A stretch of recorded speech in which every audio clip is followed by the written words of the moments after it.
ಗಡಿಯನ್ನ ದಾಟಿ ಮೈಸೂರಿನ ಮೇಲೆ ಆಕ್ರಮಣವನ್ನ ಮಾಡಬೇಕಿತ್ತು.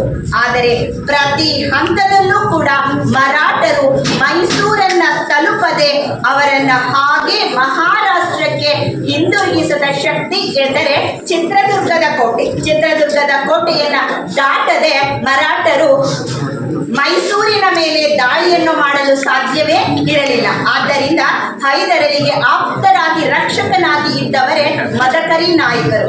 ಅದೇ ವಿದ್ಯಾರ್ಥಿಗಳೇ, ಇತಿಹಾಸದ ದುರಂತ ಅಥವಾ ನಾಡಿನ ಒಂದು ದುರಂತ ಎನ್ನುವಂತೆ ಏರಿದ ಏಣಿಯನ್ನೇ ಕಾಲಲ್ಲಿ ಒದೆಯುವಂತಹ ಘಟನೆಯನ್ನ ಹೈದರಲಿ ಮಾಡಿ ಮದಕರಿಯ ಏಳಿಗೆಯನ್ನ ಸಹಿಸದೆ ಚಿತ್ರದುರ್ಗದ ಕೋಟೆಯ ಮೇಲೆ ಹೈದರಲಿಯ ಸೈನಿಕರು 1766ರಲ್ಲಿ ಆಕ್ರಮಣವನ್ನ ಮಾಡುತ್ತಾರೆ ಅನ್ನುವಂಥದ್ದು. ಆದರೆ ಸೋಲರಿಯದ ಕೋಟೆ, 7 ಸುತ್ತಿನ ಭೀಕರ ಭಯಂಕರವಾದಂತ ಕೋಟೆ, ಸುರಕ್ಷಣಾತ್ಮಕವಾದಂತಹ ಜಾಗ ಇದು.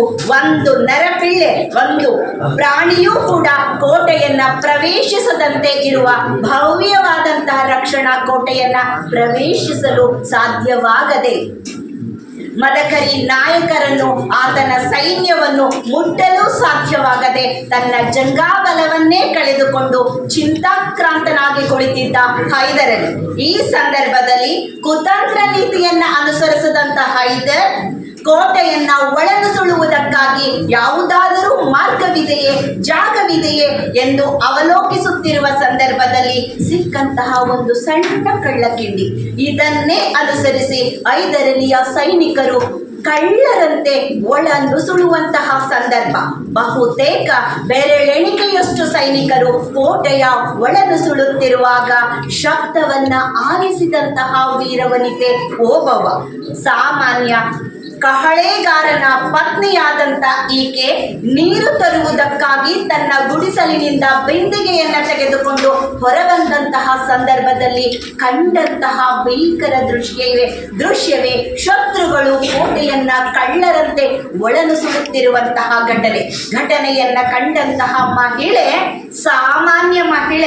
ಸಾಮಾನ್ಯ ಸತಿ, ಸಾಮಾನ್ಯ ಮಡದಿ, ಒಂದು ಹೆಣ್ಣು ವೀರಚಂಡಿಯ ಅವತಾರವನ್ನ ತಲುಪುತ್ತಾಳೆ. ವೀರಚಂಡಿಯಂತೆ, ಮಹಾಕಾಳಿಯಂತೆ ಈಕೆ ತನ್ನ ವೀರಾವೇಶಗಳನ್ನ ಮೆರೆದು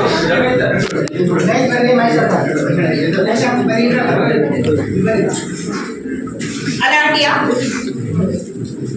ಆತ್ಮಶಕ್ತಿಯನ್ನ ಹೆಚ್ಚಿಸಿಕೊಂಡು ತನ್ನ ಕೈಗೆ ಸಿಕ್ಕಂತ ಆಯುಧ ಒನಕೆ ಇದನ್ನ ತಂದಂತಹ ಮಹಿಳೆ ವೀರವನಿತೆ ಸಾಮಾನ್ಯ ಮಹಿಳೆ ನಾನು ಎನ್ನುವುದನ್ನ ಮರೆತು ನನ್ನ ಒಂದು ಜೀವವಿರುವುದು ನಾಡ ರಕ್ಷಣೆಗೆ, ಕೋಟೆ ರಕ್ಷಣೆಗೆ, ಪಹಳೆಗಾರರ ರಕ್ಷಣೆಗೆ ಎಂದು ಮನದಲ್ಲಿ ದುರ್ಗೆಯನ್ನ ನೆನೆದು ಆತ್ಮಶಕ್ತಿಯನ್ನ ಹೆಚ್ಚಿಸಿಕೊಂಡು ರಣಚಂಡಿಯ ಅವತಾರವನ್ನ ತಳೆದಂತಹ ಈಕೆ ಒಬ್ಬೊಬ್ಬನೇ ಸೈನಿಕನನ್ನ, ಕಳ್ಳರಂತೆ ಒಳ ನುಸುಳುತ್ತಿದ್ದಂತಹ ಸೈನಿಕರನ್ನ ತಲೆಗೆ ಒನಕೆಯಿಂದ ಒಡೆಯುವುದರ ಮೂಲಕ ರಾಶಿ ಸೈನಿಕರ ಹೆಣಗಳನ್ನೇ ಹಾಕಿದಳು ಅನ್ನುವಂಥದ್ದು.